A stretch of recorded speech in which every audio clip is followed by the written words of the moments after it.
إن الحمد لله نحمده تعالى ونستعينه ونستغفره ونستهديه ونعوذ بالله من شرور أنفسنا وسيئات أعمالنا إنه من يهده الله فلا مضل له ومن يضلل فلا هادي له وأشهد أن لا إله إلا الله وحده لا شريك له وأشهد أن محمدا عبده وحبيبه ورسوله أرسله الله تعالى بالهدى ودين الحق ليظهره على الدين كله ولو كره المشركون. وبعد، يقول رب العزة جل جلاله وعظمت قدرته: استعيذ بالله بسم الله. ولما رأى المؤمنون الأحزاب قالوا هذا ما وعدنا الله ورسوله وصدق الله ورسوله وما زادهم إلا إيمانا وتسليما. ويقول الله عز وجل: يا أيها الذين آمنوا اذكروا نعمة الله عليكم إذ جاءتكم جنود فأرسلنا عليهم ريحا وجنودا لم تروها وكان الله بما تعملون بصيرا. Në të vërtetë falënderimi takon Allahut, atë e falenderojmë dhe vetëm prej Tij ndihmë dhe paqe kërkojmë. Dëshmojmë se atë të cilin e ka drejtuar Allahu mëndueshëm nuk ka qenë një mbot që ta humbë, ai i cili ka humbur për shkak të mëkateve të veta nuk ka qenë një mbot që ta drejtojë veç Allahut mëndueshëm. Dëshmojmë dhe vërtetojmë se Muhamedi biri Abdullahit, nipi Abdul Muttalibit, është robi dhe i dërguari i Allahut mëndueshëm. E ka përzgjedhur atë për të përcjellur mesazhin më të lartë hyjnor Islamit dhe e ka përcjellur atë ashtu siç dështe vetë Zoti i gjithësisë. Allahu mëndueshëm urdhëron thotë në Kur'an në lidhje me betejën e Hendekut: Ja eyyuhalladhina amanu dhkuru ni'matallahi aleikum idh ja'atkum junud. O ju që keni besuar, kujtoni mirësinë e Allahut mëndueshëm mbi ju kur juve ju erdhën ushtar, ju rrethuan ushtar. Fa arsalna alejhim rihan wa junudan lam tarawha. Kurse ne thot u dërguam atyre ose ata i rrethuam me stuhi, me erë, edhe me disa ushtar që ju nuk i keni pa. Wa kana Allahu bima ta'maluna basira, dhe me vërtet Allahu mëndueshëm e di shumë mirë dhe e shikon shumë mirë atë çka po bëni ju. Gjithashtu thot Allahu mëndueshëm: walamma ra al-mu'minun al-ahzab, pra për këtë ngjarje, kur besimtarët i pan grupacionet, pra ushtrit, qalu hadha ma wa'adana Allahu wa rasuluhu, than kjo është ajo çka na ka premtuar Allahu dhe pejgamberi i tij. Wa sadaqa Allahu wa rasuluhu, dhe Allahu mëndueshëm dhe pejgamberi i tij gjithmonë thonë të vërtetën. Wa ma zadahum illa imanan wa taslima, dhe kjo nuk u ashtoi përveç se imanin, besimin dhe dorëzimin tek Allahu mëndueshëm dhe dorëzimin tek ligjet e tij dhe urdhrat e tij. Këto ajete kanë lidhje në mënyrë të drejtë për drejtë me betejën e Hendekut, që ndryshe u quajt beteja e Ahzabëve ose grupacioneve. Jemi në muajin Shawwal dhe transmetohet se kjo ngjarje ka ndodhur pikërisht në këtë muaj në vitin e 5 të Hijrit, ose të emigracionit pejgamberit Muhammed alayhi salatu wassalam. Dhe ne e dim sepse Umar ibn Khattabi radhiyallahu anhu ardahu e filloi historinë islame me hijretin. Kur Umar ibn Khattabi radhiyallahu anhu ardahu e mori drejtimin e muslimanëve, filloi të regjistroi popullatën dhe filloi të regjistroi shumë gjëra, domethënë filloi të organizojë shtetin në aspektin administrativ. Mirë po i duhej data. Domethënë i duheshin me e fillu, me ditë ku me e fillu dhe ku me e mbaru. Për të përcaktuar pastaj nëpërmjet datave, si më thanë ngjarjet, ose çdo ngjarje me i dhënë datën e vet, historinë e vet. Dikush propozoi ditëlindjen e pejgamberit alayhisalatu wassalam. Dikush tjetër propozoi përzgjedhjen e pejgamberit nga Allahu mëndueshëm si profet. E disa propozime të tjera. Dikush propozoi betejën e Bedrit, kurse Umar ibn Khattabi radhiyallahu anhu ardahu propozoi hijretin. Pse e propozoi hijretin? Sepse hijreti me të vërtetë ishte i fillimi i historisë muslimanëve në aspektin e efektit dhe ndikimit. Hel ata ala al-insani hinun min ad-dahri lam yakun shay'an madhkura. A nuk e kujton njeriu apo e harron njeriu faktin se dikur ka qenë i pakujtum, domethënë s'ka ekzistuar fare. Domethënë njeriu o xhamat fillon dhe ekziston në momentin që ka filluar të lë gjurmë në këtë jetë. Edhe ditën e Kiametit, neve do të shpërblehemi jo për shkak të ditëve të shumta që kemi jetuar në dynja, por për shkak të efekteve dhe gjurmëve që kemi lanë në jetë. Ummeti Islam filloi të lë gjurmë në historinë njerëzore në momentin kur pejgamberi alayhis salam i urdhëroi muslimanët që të bëjnë hijret. Do me thanë, ndikimi i tyre në historinë njerëzore dhe në jetën njerëzore, normalisht pozitiv, ndikim pozitiv, filloi kur atëherë pejgamberi alayhis salam bëri hijret dhe shkoi në Medinë dhe formoi atë entitetin e vet, i cili do të ishte model për gjithë njerëzinë dhe anije shpëtimi për gjithë njerëzinë. Kjo ngjarje e bëri ummetin islam që të jetë pjesë e asaj që quhet dialektika ose dinamika e jetës njerëzore. Pra u bë pjesë e kësaj jete dhe pjesë e ndikimeve. Dhe sa më shumë shnoshe i shteti musliman që kishte ndërtuar pejgamberi, aq më i madh bëi ndikimi. Aq më i madh bëi ndikimi sepse aq më shumë shtoi dinamika. Dhe ky fillim i historisë pati disa ngjarje të mëdha. Ngjarja e parë e shënuar dhe e madhe dhe me shumë ndikim ishte betejë e Bedrit. Në betejën e Bedrit muslimanët triumfuan, edhe pse numri ishte 1-3 dhe gjithmonë raporti i muslimanëve me të tjerët në përballje ka qenë 1-3 dhe më pak. Domethënë 1-4, 1-5, 1-6, ka pas raste 1-10. Dhe asnjëherë nuk i ka trem muslimanët numri. Dhe vetëm gjë që i ka trem, nëse kanë qenë në nivelin e duhur të lidhjeve me Zotin dhe në nivelin e duhur të bashkëveprimit me shkaqet dhe me sebebet, gjë që e thot fort Umar ibn Khattabi radiallahu anhu ardau, kur i përcillte ushtritë e veta, dijeni se asnjëherë nuk jemi godit dhe nuk jemi mund për shkak të numrit pakt. Por nëse ka ardhur ndonjëherë ndaj mundje ose humbje ndaj nesh, ka ardhur për shkak se s'kemi qenë në nivelin e duhur të lidhjeve me Zotin e gjithësisë dhe në nivelin e duhur të ligjeve të Allahut manushë dhe bashkëveprimit me ta. Beteja e Bedrit që erdhi si pasojë e hijretit pejgamberit alayhis salam dhe organizimit të tij në Medinë, u pasu nga beteja e Uhudit. Mi po ndryshe nga beteja e Bedrit, muslimanët në betejën e Uhudit humbën. Dhe kjo u dha zemër politeistëve. U dha zemër politeistëve. Mirë po kur e pan se nuk i dinin dot vetë politeistët e Mekës, të nxitur si gjithmonë nga çifutët e Hajberit dhe këtë luftë, pra luftën e Hendekut e nisën çifutët e Hajberit, por në radh parë ku shkuan në xhamat çifutët e Hajberit. Pra betejë e Hendekut u inicu nga çifutët e Hajberit. Pse nga çifutët e Hajberit? Nga çifutët e Hajberit për arsye se atje tek ata çifut kishin shkuar edhe çifutët që pejgamberi i kishte larguar nga Medinja. 2 fiset pejgamberi i kishte dobu nga Medinja. Beni Qainuqa dhe Beni Nadhir. Fisi Qainuqa dhe fisi Nadhir kishin hik nga Medina, kishte dobu pejgamberi për shkak të tradhtive tyre të vazhdueshme dhe për shkak të përpjekjeve që kishin bërë për të vrarë Muhammedin alayhis salam. I kishte dobu pejgamberi sallallahu alaihi wasallam. Madje gjitha qytetërim që e kishin ngrit në Medinë, thot Allahu manushëm yukhribune buyutahum bi aydihim wa aydil mu'minin. Fa'tabiru ya ulil absar. Ata i kishin shkatruar shtëpitë e tyre dhe kullat e tyre me durët e tyre dhe me durët e muslimanëve. Prandaj ju o njerëzit e mendjes që pretendoni se jeni të zgjut, nxirrni mësim. Dhe këtë ajet kuranor më tepër se sa për ne, po edhe për ne Allahu manushë ka zbrit për çifutët. Kujtoni ngjarjet e gjyshëve tuaj më përpara. Ato kështillat e mëdha që i kishin ngrit me gure me shkëmbi, i shkatruan me durët e tyre, sepse ai qytetërim që ngrihet mbi themelet e gjakut dhe të zullumit nuk zgjat shumë. Prandaj do të Allahu manushë fatë biruja ul absar. O ju njerëzit e mirës, nxirrni mësim, po i thot çdo zullumqari që ngren kështjellën dhe pallatet e të ardhmes tij dhe të fëmijëve të tij, që e ngren mbi themelet e zullumit dhe gjakut dhe të djersës së popujve, i thot Allahu manushëm, fa'tabiru ya ulil absar. O ju njerëzit e mendjes, nxirrni mësim. Ata ndetën me dekada dhe me shekuj dhe ngritën kështjella fortifikume, me gjitha të erdhi momenti që me durët e tyne i shkullën. Pse? Sepse zullumi sa ma shumë trashet, aq ma shumë i afrohet fundi.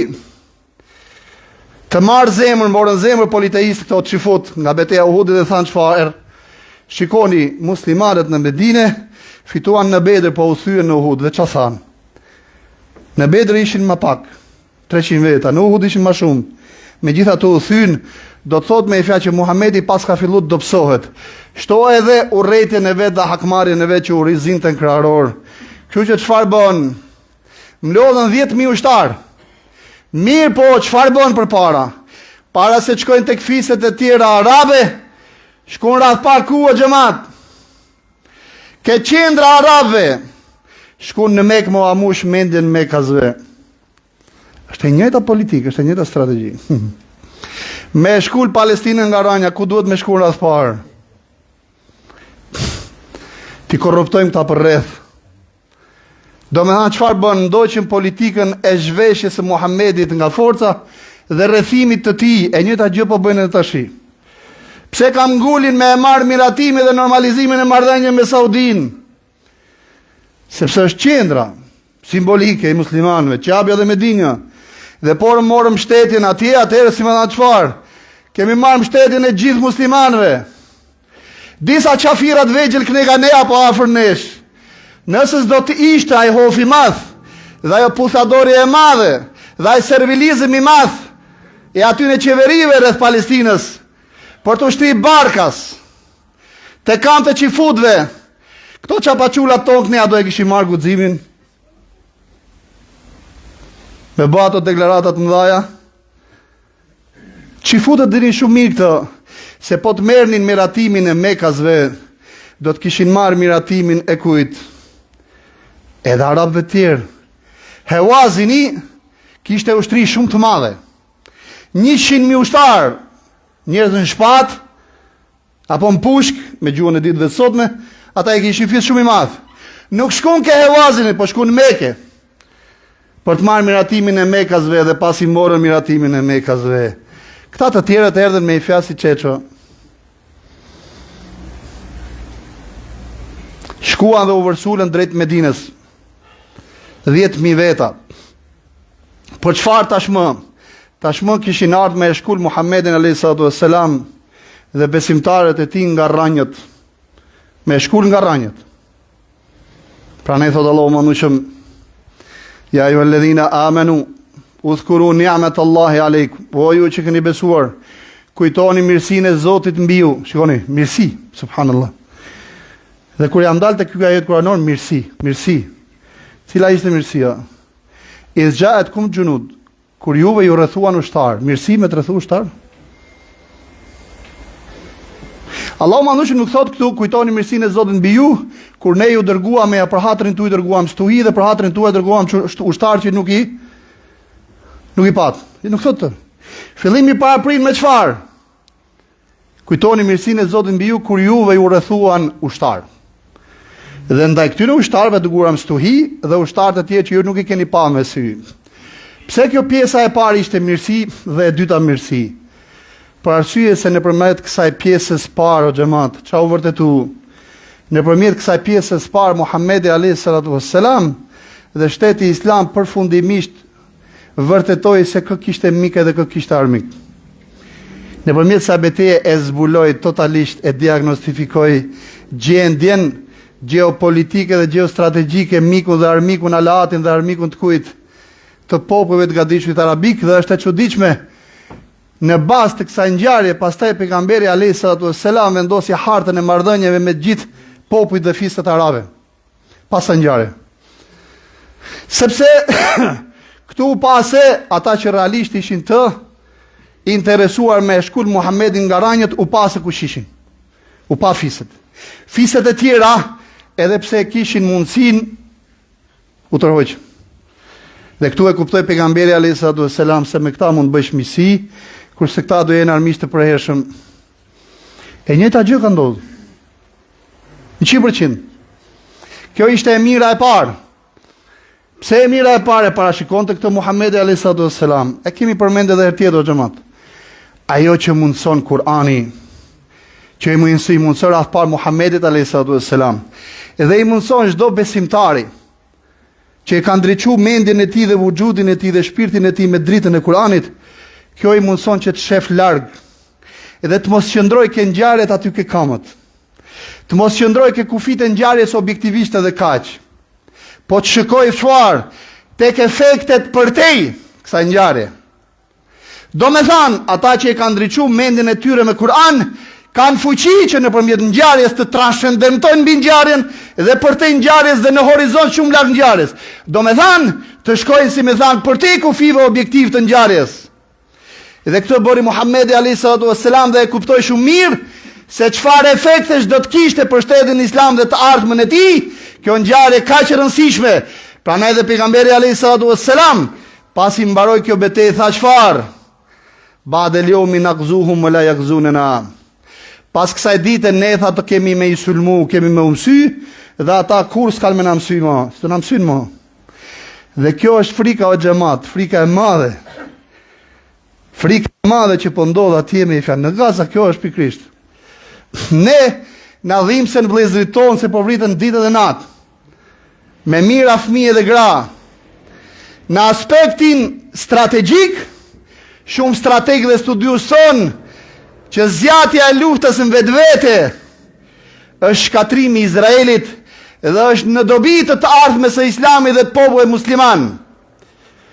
Pardje po shifsha një video në Tel Aviv me qindra metra radha e izraelitëve ose ata atyre që quhen vetëm izraelit, duke prit ndihmat për festën e tyre.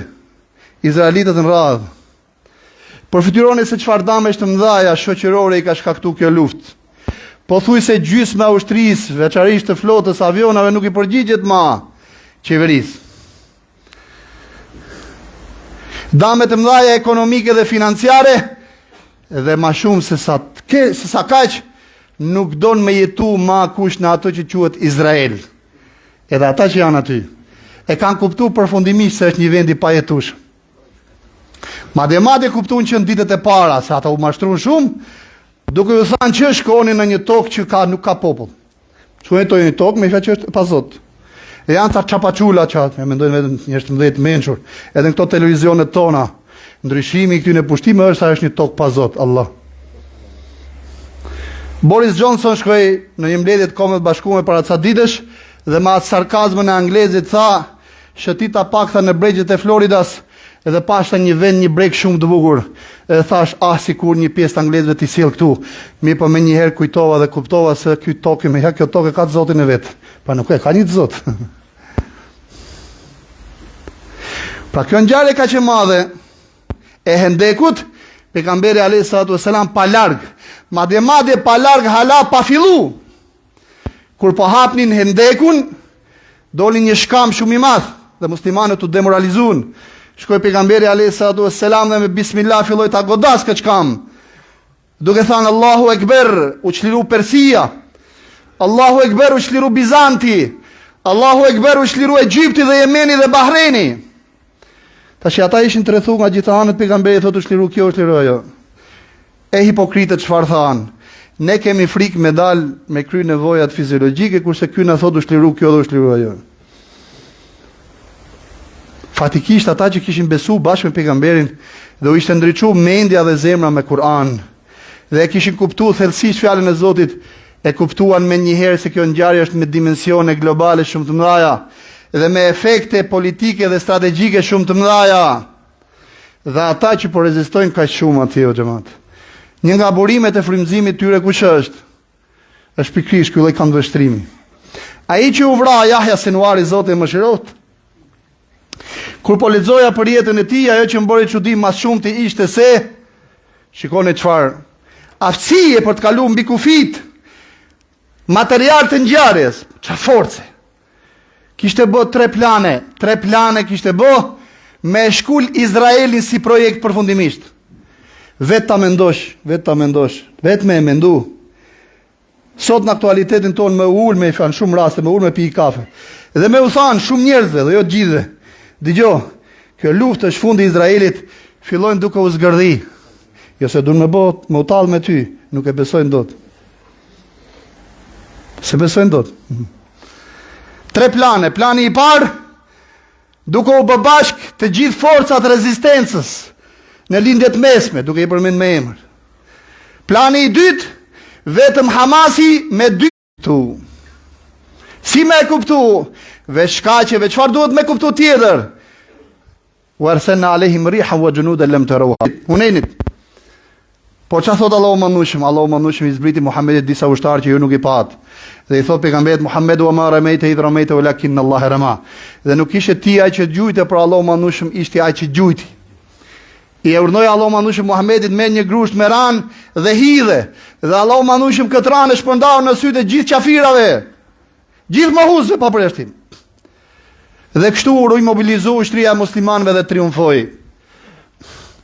Riha wa junudan lam tarawha wa kana Allahu bima ta'maluna basira. Dhe me të vërtetë Allahu manushim e shikon shumë mirë se çfarë po ndodh. Wala tahsabanna Allah ghafilan amma ya'malu adh-dhalimun.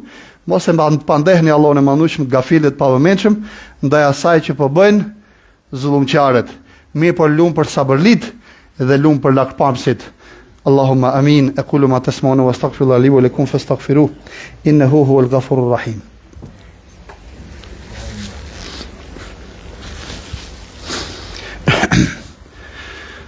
Bismillah, alhamdulillah, wa salatu wa salamu ala rasulillah, wa ala alihi, wa sahbihi, wa men wala. Filloj me emrin e Allahut mëshirës mëshirëplotit, paqja dhe bekimet e Allahut qofshin me pejgamberin ton Muhammed alayhi salatu wassalam, familjen e tij, bashkëkohësit e tij dhe gjithë ata të cilët e pasuan dhe do ta pasojnë deri në ditën e gjykimit. Në lidhje me ngjarjen e fundit, e cila realisht, si më thënë, e ka hutur njerëzin shqiptare dhe veçanërisht I ka lënduar shumë muslimane. Dy gjëra ja vlen me I thënë. Është edhe diçka që e kemi përmend para do hutbesh. Një nga problemet madhore që ka vujt shumë Europa dhe me Amerika është ajo që quhet me fjalë problemi Çifut ose problemi hebre. Vujti Europa dhe Amerika për I kohë të gjatë lidhe me këtë problem, saqë strategjia që ndodhen ose zgjidhja që I dhanë ishte kush përzanja e Çifutëve nga Europa dhe Amerika duke ju kriju një shtet komb Çifut. Qenë 4 alternativa, mi pa ajo që zoni vend kush ishte? Ishte Palestina. Pse? Sepse ishte mënyra e vetme me I bind Çifutët që të lënë Europën dhe Amerikën për që të shkojnë stacionohen në Palestinë. Toka e premtuar. Toka e premtuar. Dhe me të vërtet shftun Çifutët edhe Amerikanët nga çfarë? Nga problemi shtu me I europianë dhe amerikanë nga problemi Çifut. Mirë po, nëpërmjet këtij shteti ata realizuan edhe I qëllim tjetër. Kush ishte? Izraeli u ka shërbyer si një bazë e fuqishme ushtarake, një flotë shumë e fortë. Për çfarë? Për të mbajtur në sundim lindjen e mesme. Për të mbajtur në sundim lindjen e mesme. Dhe të jeni të sigurt, tashmë mendimi ka filluar realisht, dhe Çifutët kanë filluar realisht të mendojnë se ku do e çojmë më I fakt këtë karabina që duhet me e çmontu nga Palestina. Ku do e çojmë këtë karabina që duhet me e çmontu nga Palestina. Normalisht Shqipëria ka qenë një nga këto vendet propozume, si thuhet, nga studiuesit e kësaj meseleje. Është e çuditshme përsëritja e vazhdueshme, ju jeni si shtëpinë tuaj, do jeni si shtëpinë tuaj e tjera me radhë. Do me thonë me e trajtu Shqipnin as si mallbabe, sepse ai që e ka mallbabe I dhimbset. E këtu del pa me një nivel shumë I ulët pa përgjegjshmërie. Niveli jashtëzakonisht I ulët pa përgjegjshmërie. Unë nga ky minber ftoj politikanët e ndershëm, njëkohësisht edhe intelektualët e ndershëm, të gjithë muslimanët e ndershëm dhe gjithë muslimanët I bie të ndershëm, që të jenë të vëmendshëm ndaj kësaj çështje.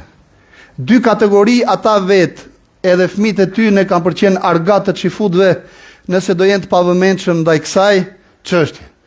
Ata që u duar trokasin kësaj mesele, o bura hajde një kene dhe të pavëmendshmit. Dhe një thënie e vjetër arabe thot me në anë dhalimen sallatahu Allahu alej. Ai që I bëhet krah një zullumqari, Allahu manushim ja bën musallat, ja lëshon qaf. Ai që I bëhet krah një zullumqari, Allahu manushim ja lëshon qaf. Historia komuniste shqiptare vërteton diçka të tillë. Enver Hoxha filloi duke I hangër kokat e bashkëpunëtorëve të tij një nga një. Pse? Se kishin bashkëpunuar me të zullum. Bëj thirrje një herë. Ndaj kësaj meseleje duhet jemi shumë të vëmendshëm. Xhamat, këta Çifut, këta horra, gjakatar dhe vrasës, nuk janë si ata hebrej që erdhën nga Andaluzia, që ditën me bashkëtu me muslimanët. Këta janë tjerë. Po inshallah do vijë momentin na herë do mbajmë hutbe për një hutbe të veçantë për psikologjinë e Çifutëve dhe pse Çifuti përdresa është Çifut, vazhdon vazhdimisht të jetë I lig. vetëm në momentin që ndryshon doktrinën e tij dhe ideologjinë e tij mund bëhet njeri. Por derisa vazhdon të jetë çifut, vazhdimisht është i lig. Prandaj gjitha izmat kanë dalë nga çifutët. Marksizmi nga çifutët. Socializmi nga çifutët. Racizmi nga çifutët. Fashizmi nga çifutët. Të gjitha izmat kanë dalë nga çifutët, sepse çifutët të vetmi që i trajtojnë si njerëz janë vetja e tyre, kurse të tjerët nuk i trajtojnë si njerëz.